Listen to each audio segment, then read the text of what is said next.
Jamal చౌదరాయ్ గారు, గౌరవనీయులు Radharani madam, సాంసరారు, పెద్దలు త్రిపురనేని హనుమాన్ చౌదరి గారు. మనం ఈ వాట్సాప్ యుగంలో ఉన్న ఈ రోజుల్లో గతం గురించి కొంచెం తరచి తెలుసుకోవడానికి మన దగ్గర సమయం ఉండడం లేదు, మన మైండ్ ఫోకస్ కూడా అవడం లేదు. ఎంతసేపు నిన్న ఏం జరిగింది, ఇందాక 5 నిమిషాల క్రిందట ఏం జరిగిందనే విషయాల మీద ఉన్న శ్రద్ధ, అసలు మనం ఇక్కడికి ఎలా వచ్చాం, ఎక్కడి నుంచి వచ్చాం, మన పూర్వీకులు మనల్ని ఈ స్థాయికి తీసుకురావడానికి చేసినటువంటి పనులు ఏమిటి అని ఒక్కసారి కూడా వెనక్కి తిరిగి చూసుకునే సమయం మనకు లేకుండా పోతాం. ఈ మధ్యనే ఆస్ట్రేలియాలో 17 సంవత్సరాల కంటే తక్కువ వయసు ఉన్నటువంటి పిల్లలకి సోషల్ మీడియాని అందుబాటులో ఉంచకుండా బ్యాన్ చేయాలి అని చెప్పి ఒక చట్టం తీసుకొచ్చారు. నా ఉద్దేశంలో వ్యక్తి స్వేచ్ఛకి అత్యంత ప్రాధాన్యత ఇచ్చేటటువంటి నా ఉద్దేశంలో కూడా అది సరైనటువంటి చర్య. పిల్లలు చదువుకోవాల్సినటువంటి సమయంలో, వయసులో, ప్రపంచాన్ని గురించి తెలుసుకోవాల్సినటువంటి వయసులో, చాలా నేరో బ్యాండ్ విడ్త్లో ప్రపంచాన్ని తెలుసుకోవడానికి ప్రయత్నం చేస్తే అది నలుగురు గుడ్డివాళ్ళు ఏనుగుని వర్ణించినట్టు ఉంటుంది. అంతే తప్ప వాళ్ళకి పూర్తి స్థాయిలో ప్రపంచం మీద పర్స్పెక్టివ్ రాదు అన్న ఉద్దేశంతో ఆస్ట్రేలియా ప్రభుత్వం ఈ నిర్ణయం తీసుకుంది. అటువంటి నిర్ణయం మన దేశాల్లో కూడా రావాలని చెప్పి నేను గాఢంగా కోరుకుంటున్నాను. అంతేకాకుండా చిన్నపిల్లలకు ఎలా అయితే దీన్ని బ్యాన్ చేయాలో పెద్దవాళ్ళకు కూడా దీన్ని రిస్ట్రిక్ట్ చేయాలనే అని కోరుకుంటున్నా. కాకపోతే అది వ్యక్తి స్వేచ్ఛకు భంగం కాబట్టి ఎవరికి వాళ్ళమే కొంచెం దాన్ని తగ్గించుకుని మనం మిగతా సమయాల్లో మన పూర్వకాలం గురించి, గతంలో జరిగిన వాటి గురించి, పూర్వకాలం అంటే పురాణాలు కాదు, పూర్వకాలం అంటే చరిత్ర, పూర్వకాలం అంటే సామాజిక మార్పులు, పూర్వకాలం అంటే జరిగిన సంస్కరణలు, పూర్వకాలం అంటే గతంలో జరిగినటువంటి ఆలోచన విప్లవాలు, భావ విప్లవాలు. ఆ భావ విప్లవాల గురించి తెలుసుకుని నాడు మనం ఈ రోజున ఎలా ఆలోచించాలి అనే దాని మీద కూడా మనకి అవగాహన ఉండదు. గడచిన 100 సంవత్సరాల్లో త్రిపురనేని రామస్వామి గారి యొక్క ప్రభావం మన మీద ఉండకపోవచ్చు, కానీ మన తల్లిదండ్రుల మీద, మన తాతల తరం వరకు కూడా అది చాలా గాఢమైనటువంటి ప్రభావం ఉండింది. ఏమిటయ్యా ఆ ప్రభావం, దానివల్ల మనకేం ఒరిగింది అని ఆలోచించినప్పుడు దీనికి ఇంకా రామస్వామి గారి జననం కంటే కొద్ది రోజులు వెనక నుంచి కనుక మనం పరిశీలించడం ప్రారంభిస్తే, ఆంగ్లేయుల రాక తర్వాత ఆ యూరోపియన్ ఎన్లైటన్మెంట్ నుంచి రేషనాలిటీ, హేతువాదం, సైంటిఫిక్ థింకింగ్, శాస్త్రీయంగా ఆలోచించడం అనేటటువంటి విషయాలు భారతీయుల్లో కూడా ఎంతో కొంత చదువుకున్న వాళ్ళలో అబ్బాయి. అవి మెల్లగా స్ప్రెడ్ అయ్యి ఒక 100 సంవత్సరాల కాలంలో ఒక ఎడ్యుకేటెడ్ ఎలీట్ని తయారు చేసినాయి. 1857లో సిపాయిల తిరుగుబాటు తర్వాత బ్రిటిష్ ప్రభుత్వం పూర్తి స్థాయిలో భారతదేశం మీద సార్వభౌమాధికారాన్ని చెలాయించడం మొదలుపెట్టిన తర్వాత బ్రిటిష్ ప్రభుత్వం కూడా పనిగట్టుకుని కూడబలుక్కుని భారతదేశంలో వివిధ ఇన్స్టిట్యూషన్స్ని చదువు విషయంలో కానివ్వండి, వైద్య విషయంలో కానివ్వండి, సామాజిక విషయాల్లో ఇన్స్టిట్యూషన్స్ని తయారు చేయాలని, ఆధునిక భావాలు భారతీయుల ముందు పెట్టాలని, ఆధునిక భావాలు సంతరించుకున్నటువంటి ఒక భారతీయ తరాన్ని తయారు చేయాలనే సంకల్పానికి వచ్చాయి. ఈ రోజున ఏ మెకాలే సంస్కరణల్ని, మెకాలే ఆలోచనల్ని తీవ్రంగా తప్పుబడుతూ ఈ రోజున మనం ఏదో ఉద్ధరిస్తామని ప్రయత్నం చేస్తున్నాము, ఆ మెకాలే పుత్రులని, ఆ భావాలని బహిష్కరించాలని ప్రయత్నం చేస్తున్నారు. ఎవరిని బహిష్కరిస్తారు మీరు? మెకాలే పుత్రుల్ని జ్యోతిబా ఫూలేని బహిష్కరిస్తారా? సావిత్రిబాయి ఫూలేని బహిష్కరిస్తారా? అంబేద్కర్ని బహిష్కరిస్తారా? గాంధీని బహిష్కరిస్తారా? నెహ్రూని బహిష్కరిస్తారా? సర్దార్ పటేల్ని బహిష్కరిస్తారా? ఎవరిని బహిష్కరిస్తారు? ఏ ఆలోచనలను బహిష్కరిస్తారు? ఏ ఆధునికతను బహిష్కరిస్తారు? ఏ శాస్త్రీయ విజ్ఞానాన్ని బహిష్కరిస్తారు? ఏ సామాజిక చైతన్యాన్ని బహిష్కరించబోతున్నారు? భారతీయులు పూర్తిగా ఇంత రాళ్ళు రప్పలు మూఢత్వానికి గురైపోయారనే ఆలోచనలు ఈ రోజున కొంతమంది రాజకీయ నాయకుల్లో ఉన్నట్లుంది, కానీ లేదు. 1870ల నుంచి వచ్చినటువంటి ఈ ఆధునిక ఆలోచనలు, యూరోపియన్ ఎన్లైటన్మెంట్ ఫలితాలు మన భారతీయ రచనల్లో కానీ, ప్రాంతీయ భాషల్లో వచ్చినటువంటి రచనల్లో కానీ, ఇంగ్లీష్లో వచ్చిన రచనల్లో కానీ, స్కూళ్లలో చెప్పిన పాఠ్యాంశాల్లో కానీ మనకి కనపడతాయి. వాటి నుంచి పుట్టినటువంటి ఒక మహా ఉత్కృష్టమైన మేలు రత్నం త్రిపురనేని రామస్వామి గారు. పల్లెటూరులో వ్యవసాయదారుల కుటుంబంలో ఒక శాస్త్రాలకి సనాతనానికి లొంగిపోయిన కుటుంబంలో పుట్టి ఆ ఉన్న పరిస్థితుల్లో చెప్పినంత మేరే చదువుకుని అక్కడి నుంచి కాస్త మోతుబరులు కావడంతో కాస్త వ్యవసాయపరమైనటువంటి సర్ప్లస్లు ఉండడంతో ఆ రోజుల్లోనే నౌకాయానం చేసి డబ్లిన్లో బారిస్టర్ చదువుకుని వెనక్కి వచ్చి బందర్లో ప్రాక్టీస్ పెట్టి 1919లో వచ్చినటువంటి మాంటెగ్యూ షెల్స్ఫోర్డ్ రిఫార్మ్స్ పుణ్యమా అని చెప్పి వచ్చిన కొంత స్వపరిపాలన ఫలాల ఫలితంగా తెనాలిలో ఒక మున్సిపాలిటీ ఏర్పాటు కావడం, దానికి ఒక చైర్మన్ ఉండడం, అంగలూరులో పుట్టిన ఆయన్ని తెనాలిలో చైర్మన్గా ఎన్నుకున్న తెనాలి ప్రజల యొక్క విజ్ఞత, ఇవన్నీ మనం గుర్తు చేసుకుంటుంటే ఎటువంటి స్వర్ణయుగంలో బతికామో 100 ఏళ్ల కిందట అనిపిస్తుంది. దాన్ని వాళ్ళ మనం ఊహించగలమా? అంగలూరు వాడివి, కృష్ణా జిల్లా వాడి, నీకు మాతో పని ఏంటి, నువ్వు స్థానికుడు కాదని చెప్పి ఈ రోజున తెనాలి ప్రజలు ఎవడైనా కృష్ణా జిల్లా వాడిని మేయర్గా ఎన్నుకుంటారా? మనం భావాల పరంగా భావ వైశాల్యంలో బాగుపడ్డామా లేకపోతే ఇంకా కుంచుకుపోయామా అనేది ఒక్కసారి ఆలోచించుకోండి. కొంతమంది అంటుంటారు, ప్రజలు పాడైపోయారండి, ప్రజలు కంప్లీట్గా అవినీతి పరులు అయిపోయారు, ఈ ప్రజలను బాగు చేయడానికి మీరు రాజకీయాల్లోకి రావడం ఏంటండి, మీ టైం దండగా, ఎవడండి మిమ్మల్ని ఆదరించేది, ఎవడండి మిమ్మల్ని పట్టించుకునేది? 100 సంవత్సరాల కిందట ప్రజల్లో ఉన్న విజ్ఞత ఈ రోజున ప్రజల్లో లేదు అని మనం నమ్ముదామా? అంత పెసిమిస్టిక్గా, అంత నిరాశవాదంతో బతుకుదామా? ఈ చదువు రాని గోచిగుట్టగాళ్లే కదా గాంధీ మహాత్ముడు ఒక్క పిలుపిస్తే లక్షలాదిగా కోట్లాదిగా కదిలి స్వాతంత్ర పోరాటంలో పాల్గొన్నది. వాళ్లకున్నపాటి రాజకీయ పరిజ్ఞానం కానీ, విజ్ఞత కానీ, ఆలోచన శక్తి కానీ ఈ రోజున ప్రజలకు లేవని మనం నమ్ముదామా? లేవనే నిరాశావాదంలో కూరుకుపోదామా? కాబట్టి త్రిపురనేని రామస్వామి గారి సమయాన్ని మనం గుర్తుకు తెచ్చుకుంటే, ఒక్కసారి వాట్సాప్ వదిలిపెట్టి వెనక్కి వెళ్తే ఇవన్నీ మన కళ్ళ ముందు సినిమాలాగా కనిపిస్తాయి. అరే, ఎటువంటి మనుషుల్ని ఈ తెలుగు నేల తయారు చేసింది, అటువంటి నేలలో ఈ రోజున ఈ జిల్లాకి మా కులపోడి పేరు పెట్టాలి, ఆ జిల్లాకి మా కులపోడి పేరు పెట్టాలి అనే పరిస్థితికి రాజకీయాలు ఈ రోజున దిగజారినాయి. సామాజిక స్పృహ ఈ స్థాయికి దిగజారింది అని అంటే దీన్ని బాగు చేసుకోవడానికి మనం బాగు చేసుకోవాలి తప్ప ఎవడన్నా అమెరికా నుంచి వచ్చి బాగు చేస్తాడా? విదేశీయులు వచ్చి బాగు చేస్తారా? మా బంగారం లాంటి కృష్ణా జిల్లాకి మా కృష్ణా జిల్లా పేరు తీసేసి ఎన్టీఆర్ పేరు పెట్టారు. ఇది ఎక్కడ దుర్మార్గం? ఎన్టీ రామారావు అని అడిగితే ఖచ్చితంగా కృష్ణా జిల్లా పేరు ఎవరు మార్చొద్దురా బాబు, అది చాలా గొప్ప జిల్లా అని చెప్తాడు. ఎవరికి కావాలి కృష్ణా జిల్లాకి ఎన్టీఆర్ పేరు? ఎంత మహోన్నతమైన వ్యక్తుల్ని కన్న జిల్లా అది. త్రిపురనేని రామస్వామిని, విశ్వనాథ సత్యనారాయణని, ఘంటసాలని, ఎన్టీ రామారావుని పుట్టించిన నేల కంటే ఎన్టీ రామారావు గొప్పోడు అయిపోడు కదా. కాబట్టి ఇటువంటి సంకుచితత్వానికి మనం తలవంచని నాడు మాత్రమే మన తెలుగు జాతికి, తెలుగు నేలకి విముక్తి. మన ఈ భావదాస్యం నుంచి మళ్ళా ఇరుక్కుపోతున్నటువంటి ఈ మూఢ విశ్వాసాలు, అంధవిశ్వాసాలు, పేరు ఏదైనా పెట్టుకొని ఎవడో సనాతనం అంటాడు, ఇంకొకడు వైదికం అంటాడు, ఇంకొకడు మనుస్మృతి అంటాడు, ఇంకొకటి అంటాడు, ప్రాచీనం అంటాడు. పేర్లు ఏవైనా కానివ్వండి, ఏ భావదాస్యాన్ని సంఖ్యలని మనం ఛేదించుకుని ఈ రోజున త్రిపురనేని రామస్వామి సమయంలోనే బయటకు వచ్చామో, మళ్ళీ అదే దాస్యంలోకి మాకు సంఖ్యలు తొడగండి అని చెప్పి చేతులు జాస్తున్నట్టుగా ఉంది ఈ రోజున సమాజం పరిస్థితి. దీన్ని చదువుకున్న మీలాంటి విజ్ఞులందరూ మొహమాట పడకుండా, కష్ట నష్టాలకి లెక్క చేయకుండా నోరు తెరిచి నిరసించాల్సినటువంటి అవసరం ఉంది. దాన్ని నిరసించే గళాలని ప్రోత్సహించాల్సినటువంటి అవసరం ఉంది.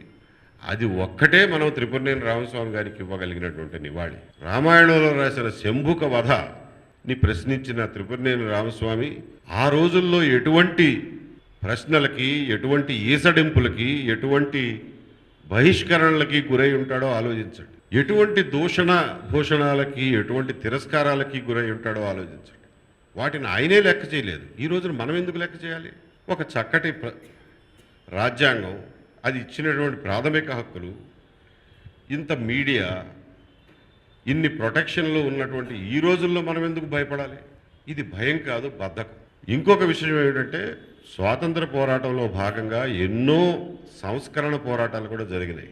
ఫూలే దగ్గర నుంచి, అంబేద్కర్ దగ్గర నుంచి, త్రిపురనేని రామస్వామి దగ్గర నుంచి, పెరియార్ దగ్గర నుంచి, బాంబేలో ప్రార్థనా సమాజం దగ్గర నుంచి, బెంగాల్లో రాజా రామ్మోహన్ రాయ్తో మొదలుకొని ఎంతోమంది, మన దగ్గర కందుకూరి వీరేశలింగం, గురజాడ అప్పారావు ఇలాంటి సంఘ సంస్కర్తలు ఎందరో ఆ రోజున పనిచేసేవాళ్ళు. స్వాతంత్రోద్యమ చరిత్ర కేవలం స్వాతంత్రోద్యమమే కాదు, ఈ సంస్కరణోద్యమాల చరిత్ర కూడా. దురదృష్టవశాత్తు ఏమైంది అంటే స్వాతంత్రం వచ్చిన మరుక్షణం నుంచి సంస్కరణోద్యమాలు కంప్లీట్గా దుకాణాలు మూసేసుకుని ఇంట్లో పడుకున్నాయి. ఎందువలనయ్యా అంటే సంస్కరణవాదుల తప్పు కాదు. ప్రభుత్వాలు వచ్చి ఇంకా మేము వచ్చేసాం, మనం ఎన్నుకున్నటువంటి ప్రభుత్వం ఇది ప్రజాప్రభుత్వాలు, సంస్కరణలు ఏమన్నా చేసేది ఉంటే మేమే చేస్తాం, ఇంకా సంస్కరణవాదులతో పనే ఉంది, సంస్కరణ ఉద్యమాలతో పనే ఉంది అని చెప్పి సంస్కరణల మీద కూడా గుత్తాధిపత్యం తీసుకున్నది స్వతంత్ర భారత రాజకీయ వ్యవస్థ. కానీ తనంతటి తానుగా ఏమాత్రం సంస్కరణలు చేయగలిగింది? మళ్ళా దళిత ఉద్యమం పేరిట, మళ్ళా స్త్రీవాద ఉద్యమం పేరిట, మహిళల హక్కుల కోసం, దళితుల హక్కుల కోసం, శూద్రులు, అతిశూద్రులు, చండాలులని పిలువబడినటువంటి వర్గాల హక్కుల కోసం మళ్ళా వీధి పోరాటాలు చేయాల్సి వచ్చింది. అప్పుడే వాళ్ళకి ఆ హక్కులు లభించినాయి. అవి కూడా ఈ రోజుకి పూర్తి స్థాయిలో రాక ఇంకా ఉద్యమాలు కొనసాగుతున్నటువంటి నేపథ్యంలో ఏ ప్రభుత్వాలైతే సంస్కరణలకు కూడా గుత్తాధిపత్యాలు తీసుకున్నాయో ఈ రోజున అదే ప్రభుత్వ బలాలు, అదే ప్రభుత్వ అధికారాలు మనల్ని మళ్ళా సనాతనం అనే పేరు మీద మళ్ళా మధ్యయుగాల్లోకి తీసుకెళ్లే అధికారాన్ని కూడా చలాయించడానికి ప్రయత్నం చేస్తున్నాయి. కాబట్టి సామాజిక సంస్కరణని ప్రభుత్వాల చేతిలో పెట్టడం ఎంత ప్రమాదకరమో మనం అందరం గమనించాల్సినటువంటి అవసరం ఉంది. ఆ అధికారాలు ప్రభుత్వాలకు ఇచ్చినాడు సంస్కరణలు చేయొచ్చు, చేయకపోవచ్చు, వెనక్కి తీసుకువెళ్ళొచ్చు సమాజాన్ని అని కూడా మనం గమనించాల్సినటువంటి అవసరం. సమాజంలో జరిగినటువంటి మార్పులు, ఆధునికత, టెక్నాలజీలో వచ్చే మార్పులు, వీటన్నిటికీ అనుగుణంగా సమాజం ఒక పాజిటివ్ దృక్పథంతో మారుతూ వెళ్తుంది తప్ప అన్ని గవర్నమెంట్ చేతుల్లో పెట్టి మనం వాట్సాప్లు చూసుకుంటూ కూర్చుంటే ఈ భారతదేశం మొక్క చెక్కలు అవ్వడానికి, ఈ భారత సమాజం విచ్ఛిన్నం అవడానికి, ఈ భారత సమాజం మళ్ళా మధ్యయుగాల చీకట్లోకి నెట్టబడడానికి ఎంతో కాలం పట్టదని చెప్పి సవినయంగా హెచ్చరిస్తున్నా. త్రిపురనేని రామస్వామి తెలుగువాడిగా పుట్టడం మన అందరి అదృష్టం, కమ్మవాడిగా పుట్టడం కమ్మవాళ్ళ అదృష్టం, అయాచితంగా కమ్మవారికి వచ్చినటువంటి వరం. ఎందువల్లనయ్యా అంటే ఆయనేమి కమ్మవారి కోసం సూతపురాణం రాయలా, అందరు శూద్రుల్లాగే వీళ్ళ కోసం కూడా రాశాడు. ఆయనేమి ఒక పర్టికులర్ కులం కోసం రాయలా. కాకపోతే త్రిపురనేని రామస్వామి చెప్పిన మాటలు విని అర్థం చేసుకుని ఆకళింపు చేసుకుని తమ జీవితాలను మార్చుకోగలిగిన మేధో స్థాయి, ఆ స్థాయిలో విద్యాభివృద్ధి ఆ రోజున కమ్మవారికే ఎక్కువ ఉంది. కాబట్టి వాళ్ళు ఆయన చెప్పిన దాన్ని గబుక్కుని గ్రహించగలిగారు, ఆయన చెప్పిన దాన్ని ఆచరించగలిగారు, దానివల్లే బాగుపడ్డారు. ఈ రోజున కవిరాజు త్రిపురనేని రామస్వామిని అత్యధికంగా అభిమానించేది కమ్మవారు కాదు. కమ్మవాళ్ళకి అసలు ఆయన పేరు కూడా తెలియదు. మీరు నమ్మండి నమ్మకపోండి, అత్యధికంగా ఆయన అభిమానించేది శూద్రులు, దళితులనే పిలువబడేటటువంటి వర్గాలు మాత్రమే. ఈ రోజుకి మీరు డొక్కా మాణిక్యవర ప్రసాద్ గుండెని చీల్చి చూడండి, కవిరాజు ఫోటో కనిపిస్తుంది అక్కడ. కత్తి పద్మారావు గుండెని చీల్చి చూడండి, కవిరాజు ఫోటో కనిపిస్తుంది అక్కడ. వాళ్ళు ఏమైనా మాట్లాడినండి కాక, కానీ వాళ్ళు నిజంగా వాళ్ళని భావదాస్యం నుంచి విముక్తి చేసింది కవిరాజు అని చెప్పి వాళ్ళు గట్టిగా నమ్ముతారు ఈరోజు. నేను ఇన్ఫ్యాక్ట్ ఒక విద్యా సంస్థకి పేరు ఏం పెట్టాలి అని చెప్పి ఆలోచిస్తుంటే, బాగా డబ్బున్నవారు కమ్మవారు ఆలోచిస్తుంటే, అదే త్రిపురనేని రామస్వామి పేరు పెట్టండి అయ్యా, అది చాలా గొప్పవాడు అని అంటే 2 రోజుల తర్వాత మళ్ళీ నాకు ఫోన్ చేసి, ఎవరండి త్రిపురనేని రామస్వామి, మీకు ఏమైనా చుట్టం అవుతాడా అన్నారు. వాస్తవం చెప్తున్నా, ఈ దుంపల దగ్గర నా చుట్టం అవటం ఏంట్రా, మా ఇంటి పేరేంటి, ఆయన ఇంటి పేరేంటి, అసలు త్రిపురనేని రామస్వామి గురించి తెలియని వాళ్ళు మీరు ఇంత డబ్బు ఎట్ట సంపాదించారా బాబు. అది కమ్మవారిలో త్రిపురనేని రామస్వామి గురించి ఉన్నటువంటి అవగాహన. ఒక త్రిపురనేని రామస్వామి, నార్ల వెంకటేశ్వరరావు, ఇటువంటి మహామహులు వెలిగించినటువంటి దీపాల వెలుతురులో చదువుకున్నారు మన పెద్దలు. వాళ్ళ దగ్గర నుంచి వచ్చినటువంటి సంస్కారం, వాళ్ళ దగ్గర నుంచి వచ్చినటువంటి విద్య పట్ల వాళ్ళకున్న నిబద్ధత, అవే మన ఇక్కడ ఈరోజు ఈ అమీర్పేట వరకు తీసుకొచ్చినాయి. లేకపోతే ఎక్కడో గొడ్డలు కాసుకుంటూ బతికేవాళ్ళం. వాళ్ళు ఇచ్చినటువంటి భావదాస్య విముక్తి వల్లే ఈ మూఢ విశ్వాసాలు, మూఢనమ్మకాలు, పనికిమాలిన తద్దినాలు, పెళ్ళిళ్ళకు పెట్టే ఖర్చులు ఇవన్నీ తగ్గించుకోబట్టే ఆ డబ్బులు మిగిల్చి మనకు చదువులు చెప్పించగలిగారు. ఈ రోజున కమ్మవాళ్లలో, ముఖ్యంగా డబ్బున్న వాళ్ళల్లో పెరిగిపోయిన మూఢ విశ్వాసాలు, అంధవిశ్వాసాలు, వాళ్ళు చేసే పూజలు, చేయించే యజ్ఞాలు, పెట్టే ఖర్చు చూస్తే ఇవన్నీ కనుక మన తండ్రి తాతలు ఇలాగే ఖర్చు చేసుంటే వాళ్ళు సంపాదించిందంతా ఈ రోజున మనం గోచిగుడ్డలతో మిగిలేవాళ్ళు. కాబట్టి మిత్రులారా, త్రిపురనేని రామస్వామిని మనం వాళ్ళు ఎవడం పొగడక్కర్లా. ఆయన ఆధునిక భారతదేశంలో, ఆధునిక ఆంధ్రప్రదేశ్లో పుట్టినటువంటి మహోన్నతమైనటువంటి వ్యక్తుల్లో శిఖరం లాంటివాడు. తర్వాత అదే ఆలోచనల నుంచి ఫ్రెంచ్ విప్లవం రావడానికి కూడా కారణమైనటువంటి మహాతత్వవేత్త త్రిపురనేని రామస్వామి ఆ స్థాయికి చెందినటువంటి మనిషి. మనలాంటి వాళ్ళం ఎవరు చెయ్యెత్తితే అందుకోగలిగిన స్థాయి కాదది. హిమాలయాల స్థాయిలో ఉన్నటువంటి గొప్ప వ్యక్తి త్రిపురనేని రామస్వామి. ముఖ్యంగా సూత పురాణంలో ఆయన రాసినటువంటి పురాణాలకు ఆయన ఇచ్చినటువంటి అర్థం, దాన్ని ఒక కొత్త దృష్టికోణం నుంచి ఎలా చూడాలో చూపించినటువంటి వైనం అది. ఆ రోజున పురాణాల పట్ల, పురాణాలు పుక్కిటి పురాణాలకి మనం తల వంచి నమస్కారం చేసి అందులో ఉన్న ప్రతి మాట నిజమే, దేవుడి వాక్కు అని చెప్పి నమ్మే దౌర్భాగ్యం నుంచి మనం బయటపడేసింది త్రిపురనేని రామస్వామి గారు. రామాయణాన్ని, భగవద్గీతని, తదితర చాలా పాపులర్ కూడా ఒక కొత్త రూపంలో, కొత్త కళ్ళతో మనకు చూపించినది ఆయన. దాన్ని ఆ రోజున విఘ్నులైనటువంటి బ్రాహ్మణులు ఎవ్వరూ ఆయన్ని నిరసించల. ఉదాహరణకి విశ్వనాథ సత్యనారాయణ గారు ఆయన ఉన్నప్పుడు సహాధ్యాయి, ఆయన దాన్ని చక్కగా అర్థం చేసుకుని, నాయన నువ్వు బ్రాహ్మణ్యంలో ఉన్నటువంటి ఛాందసాన్ని నిరసిస్తున్నావే తప్ప బ్రాహ్మణుల్ని కాదు అని చెప్పి నాకు అర్థమైంది. కాబట్టి నీ పట్ల నాకు అనురాగమే తప్ప ఇంకొకటి ఏమీ లేదు అని చెప్పాడు.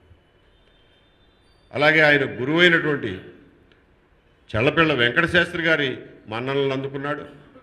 తర్వాత కొండవీటి వెంకట కవి ఈయన్ని అనుసరించి సార్ చెప్పినట్టు దానవీర సూరకర్ణలో డైలాగులన్నీ సూత పురాణం నుంచి వచ్చినవే, కొండవీటి వెంకట కవి రాసినవి. కాబట్టి మనం ఎంత గొప్ప బహుముఖ ప్రజ్ఞావంతుల్ని ఈ గడ్డ మీద పుట్టించుకున్నామో, మన చరిత్ర ఎంత గొప్పదో. చరిత్ర అంటే రాజులు, రాజ్యాలు, యుద్ధాలు, విజయాలు కావు.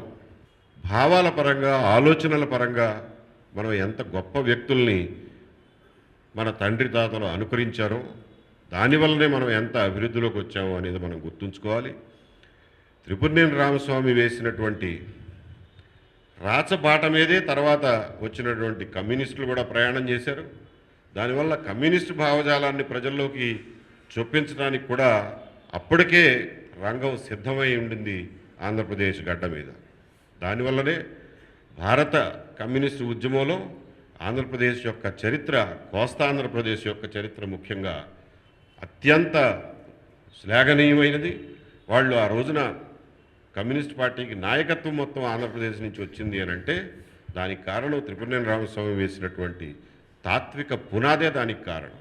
ఇంకా ఎక్కువ పొడిగించకుండా, ఇప్పటికే చాలా ఎక్కువ మాట్లాడాలనిపిస్తుంది. అందరం త్రిపురనేని రామస్వామి గారిని అచ్చమైన మనం చదవగలిగిన తెలుగులో అనువదించినటువంటి గ్రంథాలని మనం వ్యాప్తిలోకి తీసుకురావాల్సిన అవసరం ఉంది. అందరితోనూ చదివించాల్సినటువంటి అవసరం ఉంది. రాధారాణి గారు చెప్పినట్టుగా రామకృష్ణ గారు రాసినటువంటి ఈ అనువాదాలని, అచ్చతెలుగు అనువాదాలని, తాత్పర్యాలని మనం ప్రజల్లోకి తీసుకెళ్లాల్సినటువంటి అవసరం ఉంది. ఎంతో కష్టపడి పారా అశోక్ కుమార్ గారు త్రిపురనేని వారి రచనల మొత్తం ఒక బుక్ రూపంలో తీసుకొచ్చారు. ఇలాంటి ప్రయత్నమే మిగిలిన వాళ్ళందరూ కూడా చేయాలని చెప్పి మన చౌదరి గారిని ప్రత్యేకంగా కోరుతూ, ఇంతసేపు నన్ను భరించినందుకు మీ అందరికీ కృతజ్ఞతలతో నమస్కారం.